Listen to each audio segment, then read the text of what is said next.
बच्चा अनपढ़ और गवार बना दिया जाए तो नौकरी का सवाल नहीं होगा, फिर नौकरी देंगे किसको? तब जातिवाद चलता रहेगा, 80% बना दिया जाएगा मूर्ख, तब जातिवाद चलता रहेगा। सर देखिए, चाहे आप महंत जी आप बहुत सीनियर हैं, काबिल एहतराम हैं, लेकिन सच्चाई ये है खाना आप भी खाते हैं, पैसा आपको भी चाहिए, घर आपको भी चाहिए। ऐसा नहीं है कि अगर आप महंत हैं तो आप बिना खाने के रहते हैं। एक दलित को भी खाना चाहिए, एक आईएएस को भी खाना चाहिए, एक आईपीएस को भी खाना चाहिए, मुसलमान को भी खाना चाहिए, हिंदू को भी खाना चाहिए। उसका इंतजाम कौन करेगा? ना खाऊंगा ना खाने दूंगा। नहीं, उसका इंतजाम कौन करेगा सर? मैं पूछ रहा हूं आपसे, यह कैसी बात आपने कह दी, ना खाऊंगा ना खाने दूंगा? एक नजरिया ये भी है। कैसे नजरिया है? एयरपोर्ट आपने किसी दलित को क्यों नहीं दिया?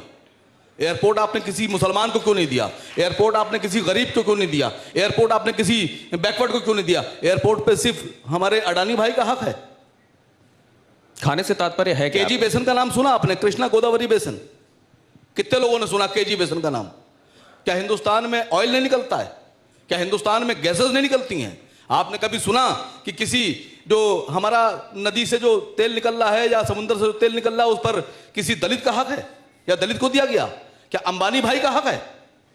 आपने कभी सुना कि किसी डैम को जिससे बिजली बनती है, आपको पता है हिंदुस्तान में हाइड्रो जो पावर है, हाइड्रो प्रोजेक्ट हैं, उससे बिजली बनाने की कास्ट अगर सही तरीके से निकाली जाए तो 10 पैसे आती है। 10 पैसे की बिजली डाकुओं को डैम बेचकर फिर उनसे 2 रुपए में खरीदकर हिंदुस्तान की आवाम को 8 रुपए में बेचेंगे आप। इस पर बात कौन करेगा?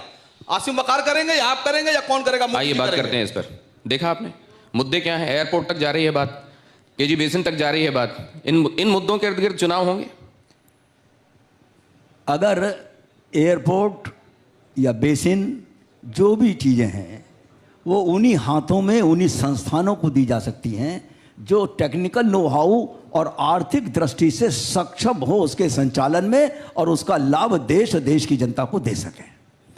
ऐसे केवल अगर जाति के आधार पर या गरीब के आधार पर अगर उनको सौंप दिया जाएगा तो वो पता लगा जहां जिस स्थिति पर आज खड़े हैं उस स्थिति से भी रसातल को चले जाएंगे। ना देश को लाभ मिलेगा, ना जनता को लाभ मिलेगा और ना उनकी कीमतों को नियंत्रण रखा जा सकेगा। मैं एतराज करता हूं सर।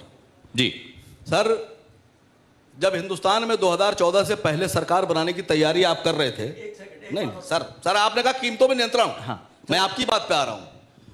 उस वक्त जो हमारे भारतीय जनता पार्टी की सरकार से पहले वाली सरकार थी उसमें पेट्रोल की कीमत 62 रुपए और 63 रुपए थी, लेकिन कच्चा तेल 148 और 158 डॉलर प्रति बैरल तक गया था।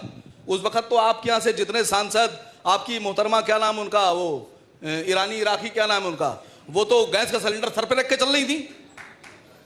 जब 148 रुपए में तेल का कीमत थी अंतर्राष्ट्रीय मार्केट में, उस वक्त हिंदुस्तान में पेट्रोल की कीमत थी 62 रुपए 63 रुपए। और जब हिंदुस्तान में कच्चे तेल की कीमत अंतर्राष्ट्रीय मार्केट में 23 डॉलर प्रति बैरल हो गई, 148 और 150 से घट के 23 डॉलर। उस वक्त आपके प्रधानमंत्री जी 90 रुपए का तेल बेचेंगे।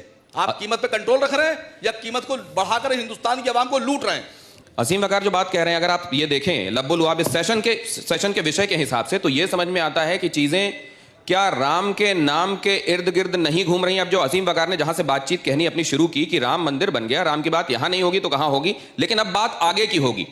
तो क्या अब बात जब आगे की होगी तो भारतीय जनता पार्टी के लिए जहां से सबसे ज्यादा वोट जिस गंगोत्री से आते थे, क्या उस गंगोत्री में काम संपूर्ण हो गया है या ये काम निरंतर चलेगा? और दूसरा, मुझे यह भी समझ में नहीं आ रहा है कि साधु उनका एक वर्ग नाराज क्यों है?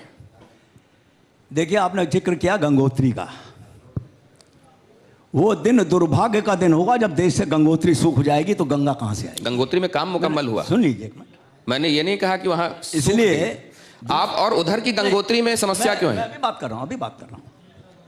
दूसरी बात, आप विषय है राम का, और उस पर जोड़ के जो बात सामने, मैं उसका जवाब तार्किक और सार्थक जवाब देना चाहूंगा। वो राम के भक्त के भी भक्त हैं। बताऊंगा। आज की तारीख में जो जिस चीज का उत्पादक होता है, यानी जो फैक्ट्री का मालिक होता है, वो अपने